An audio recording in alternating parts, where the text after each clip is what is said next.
여러분 안녕하십니까? 목요일 아침 여수 MBC 뉴스투데이입니다. 순천역 철도 공무원이 혼자 위험한 업무를 담당하는 실태와 검찰의 불기소 결정에 대해 보도해드린 적이 있습니다. 저희의 보도 이후 검찰이 재수사에 착수한 것으로 보입니다. 이번에는 제대로 수사를 해서 만성적인 불법 근무를 뿌리 뽑아야 한다는 지적이 나오고 있습니다. 조희원 기자입니다. 순천역에서 벌어진 불법적인 나홀로 근무 사건에 대해 고용노동청이 검찰의 기소 의견으로 송치한 건 지난 2018년 4월. 피해 직원과 철도공사 양측 모두 2명이 근무할 일을 혼자 하도록 시킨 건 잘못된 조치라고 인정했지만 검찰은 2년 넘게 사건 수사를 미루다 지난 9월 최종 불기소 결정을 내렸습니다. 이처럼 황당한 상황에 민원 제기와 의혹 보도가 잇따랐고 순천지청 담당 검사실은 지난 20일 처음으로 현장 실사를 나왔습니다. 대검으로부터 사건을 재배당받은 지 한 달여 만이었습니다. 하지만 고발인 유 씨는 이번 현장 실사 일정도 사전에 자신에게 알리지 않았다며 검찰이 제대로 수사할 의지가 있는지 여전히 의심하고 있습니다. 그러면서 여전히 계속되고 있는 불법 작업의 심각성을 강조합니다. 그들이 경영평가가 있어요. 거기에서 좀 비용 절감이라든가 이제 이런 쪽으로 가죠. 가점을 받으니까 계속 그쪽으로 가지요. 지가 지 입으로 늘 모고 다니는 내 사전에 대체는 없다라고 얘기를 해요. 이번 사건으로 선례를 만들지 않는 한 언제든지 비슷한 일이 반복될 수 있다는 우려도 높아지는 상황입니다. 우리 인력 증원하는 것에 대해서 부정적으로 생각하고 그러다 보니까 이제 현장에서는 그런 위험을 감수하면서 일을 할 수밖에 없는 상황들이 전개가 된다는 거죠. 명백한 근거에도 불구하고 수사를 늦추고 불기소 결정을 내린 데 대한 검찰의 해명이 필요하다는 지적도 나옵니다. 특히나 노동조합과 관련된 사건들에 있어서는 더 그런 경우가 많았거든요. 사실관계를 좀 엄밀하게 검토를 하거나 수사권을 좀 적법하게 행사하지 않은 게 아닌가. 고용노동부와 대검찰청에 따르면 최근 3년 동안 고용노동부가 기소 의견으로 송치한 산업안전보건법 위반 사건들 519건 중 검찰이 기소한 사건은 3분의 1인 172건뿐입니다. MBC 뉴스 조희원입니다. 코로나19로 지역 경제가 큰 타격을 입고 있습니다. 그런데 이 힘든 상황 속에서도 상인들이 임시 휴장에 나서고 시민들의 마스크 기부도 잇따르고 있습니다. 자치단체뿐만 아니라 의회도 코로나19 극복에 동참하고 있습니다. 박민주 기자입니다. 전통 오일장으로 널리 알려진 순천 아랫장. 장날이면 노점상까지 500여 상점이 문을 여는 곳입니다. 상인들에게는 장날이 대목이나 다름없지만 오는 27일 장날은 임시 휴장을 결정했습니다. 경제적 타격으로 힘든 시기를 맞고 있지만 지난 8월에 이어 두 번째로 자발적 휴장에 나선 겁니다.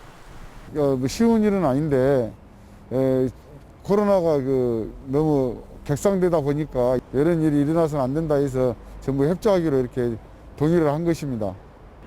사회적 거리 두기가 2단계로 격상되면서 지역 차원의 마스크 기부 운동도 확산되고 있습니다. 봉사단체는 물론 시민들의 참여가 확대되면서 6만 매가 넘는 마스크가 순천시 자원봉사센터에 기부됐습니다. 조금이나마 보탬이 되고자 이렇게 마스크를 기부하게 되었습니다. 지역 기업들을 중심으로 코로나 성금도 잇따라 지금까지 6억 7천만 원이 모금됐습니다. 연초부터 시작된 착한 임대료 운동에는 250여 명이 참여한 가운데 나눔의 목소리가 커지고 있습니다.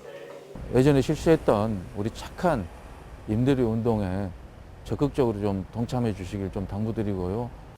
의회도 코로나19 극복에 동참하고 있습니다. 의회 안에 상황실을 가동하고 코로나 민원을 접수해 해법을 함께 모색하고 있습니다. 순천시가 추진하는 마스크 기부 운동에도 적극적으로 협력하기로 했습니다. 코로나19 확산으로 20여일 만에 90명이 넘는 확진자가 발생한 순천시. 2단계 거리두기 격상 속에서 코로나19 극복 운동이 확산되고 있습니다. MBC 뉴스 박민주입니다. 올해 수능이 일주일 앞으로 다가왔습니다. 전남 지역 고등학교 3학년들은 지난 24일부터 원격 수업에 들어간 가운데 장성훈 교육감은 호소문을 발표하고 코로나 방역에 협조를 당부했습니다. 김윤 기자의 보도입니다. 목포 시내 고등학교 3학년 교실이 텅 비었습니다. 수능 시험을 앞두고 전남 지역에서 코로나 확진자가 잇따르면서 원격 수업에 들어간 것입니다. 그래서 학생들이 온라인 수업에 참여를 할 수 있도록 선생님들이 독려를 하고 있습니다. 다중이용 시설을 사용하지 않도록 선생님들이 각별한 주의를 기울이고 있습니다. 고3 수험생들은 학교에 나오지는 않고 있지만 아침 조회와 수업 등은 원격으로 진행되고 있습니다. 올해는 코로나 영향으로 원격 수업이 장기화돼 선생님도 수험생도 수능을 앞두고 걱정이 큽니다. 지금까지 잘 해왔던 만큼 남은 기간도 얼마 남았으니까 최선을 다해서 열심히 해서 좋은 결과가 있기를 바라겠습니다. 전남교육청은 최근 고3 수험생 3명이 코로나에 확진되고 42명이 자가격리되면서 시험장 관리에 비상이 걸렸습니다. 수능 시험장은 일반 시험장과 자가격리 수험생용 별도 시험장, 확진자용 병원 시험장 등으로 구분했습니다. 일반 시험장도 수험생들의 당일 건강 상태를 검사해 기침, 발열 증세가 있을 경우 별도 시험실에서 시험을 치르도록 할 예정입니다. 남은 일주일간 우리가 어떻게 하느냐에 따라 우리 아이들의 미래가 달려있다는 절박한 심정으로 코로나19 방역에 힘과 지혜를 모아주시기 바랍니다. 전남에서는 올해 대입 수능 시험에 14,200여 명의 수험생이 7개 지구 56개 시험장에서 시험을 치르게 됩니다. MBC 뉴스 김윤입니다. 전남도가 코로나19 전담병원 병상을 추가로 확보했습니다. 광주 전남이 가동 중인 감염병 전담병원 병상 수는 전대병원, 조대병원, 의료원 등 모두 391개로 이 가운데 66%인 260개 병상에서 격리 치료가 이루어지고 있으며 전라남도는 한전 KPS 인재개발원 84개 병상을 다시 운영하기로 했습니다. 전남에서는 현재 3,983명이 확진자 접촉 등으로 자가격리 중입니다. 코로나19 확산을 막기 위해 백운산 자연휴양림이 임시 휴장에 들어갔습니다. 광양시는 전국적으로 확진자가 증가하고 있는 가운데 산림 다중이용시설 운영 중단 조치에 따라 휴장을 결정하고 대신 생태숲 탐방 등 실외 일정은 부분적으로 운영할 예정입니다. 올해 백운산 자연휴양림은 코로나19의 여파로 넉 달여 동안 임시 휴장했습니다. 도로가와 주택의 사고 위험이 있어 보입니다.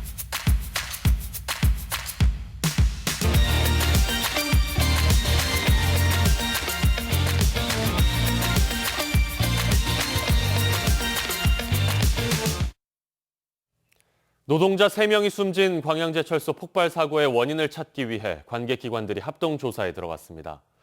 노동단체는 지금과 같은 상태로는 안전사고와 인명피해가 반복될 수밖에 없다며 특단의 대책 마련을 촉구했습니다. 문영철 기자입니다. 119 소방대와 경찰, 국과수 차량이 잇따라 제철소 안으로 들어섭니다. 3명의 사망자가 발생한 광양제철소 폭발 사고의 원인을 파악하기 위해 현장 조사에 나선 겁니다. 이번 폭발은 일고로와 연결된 수소 배관의 밸브를 조작하는 과정에서 발생했습니다. 2시간가량 조사를 벌인 감식팀은 밸브 쪽에서 폭발이 시작됐지만 설비에 균열이 있었던 것으로 보이진 않는다며 현장에서 확보한 자료 등을 토대로 정확한 폭발 원인을 확인할 예정이라고 밝혔습니다. 경찰은 이와 함께 제철소 안전관리 책임자를 별도로 불러 조사를 진행한 것으로 알려졌습니다. 관련 자료들을 추가로 제출받아서 안전관리 책임상의 문제점이 없었는지 등에 대해서 철저히 이번과 같은 사고가 발생할 때마다 포스코는 재발 방지를 약속했고 지난 2018년엔 안전 분야에 1조 원을 투자하겠다는 계획까지 발표했습니다. 그러나 불과 1년 뒤인 작년 6월 광양제철소 니켈 추출 설비 공장에서 폭발 사고가 나 2명의 사상자가 발생했고 12월에도 발전 설비가 폭발하면서 현장 노동자 5명이 중경상을 입었습니다. 올해 7월엔 코크스 설비를 점검하던 직원 1명이 추락해 숨진 데 이어 이번엔 3명의 가장이 한순간에 목숨을 잃었습니다. 다치거나 죽거나 그런 소식을 들으면 굉장히 오랜 정신적인 어떤 위축이라든가 트라우마가 있다라고. 긴급 기자회견에 나선 노동단체는 포스코의 안전관리 체계가 부실해 인명사고가 끊임없이 반복되고 있지만 고용노동부조차 인력 부족 등을 이유로 관리 감독을 허술하게 하고 있다며 중대재해기업 처벌법 제정 등 특단의 대책을 촉구했습니다. 노동안전보건 업무에 빚짐을 지고 무능력으로 일관하며 이번 3명의 노동자가 사망한 중대재해에 대해 포스코 대표이사가 책임져야 한다. 한편 노조 대표단은 안전대책 마련 등의 요구사항이 담긴 건의서를 포스코 측에 전달하려 했지만 사측이 출입 자체를 통제하면서 결국 무산됐습니다. MBC 뉴스 문형철입니다. 정의당도 광양제철소 폭발 사고와 관련해 책임자의 처벌을 촉구했습니다. 정의당 전남도당은 성명서에서 포스코의 사망 사고가 매해 반복되고 있고 이는 노동안전보건체계의 붕괴를 재차 확인하는 것이라며 책임자를 처벌하지 않는 관행이 노동자들을 죽음으로 내몰고 있다고 주장했습니다. 또 경영진에 대해 책임과 재발 방지 약속을 받았다면 사고를 예방할 수 있었다며 고용노동부도 책임에서 자유로울 수 없다고 지적했습니다. 한편 포스코는 보도자료를 통해 유가족분들께 깊은 애도와 사과의 말씀을 드리며 지역사회에도 걱정과 심려를 끼쳐드려 죄송하다고 밝혔습니다.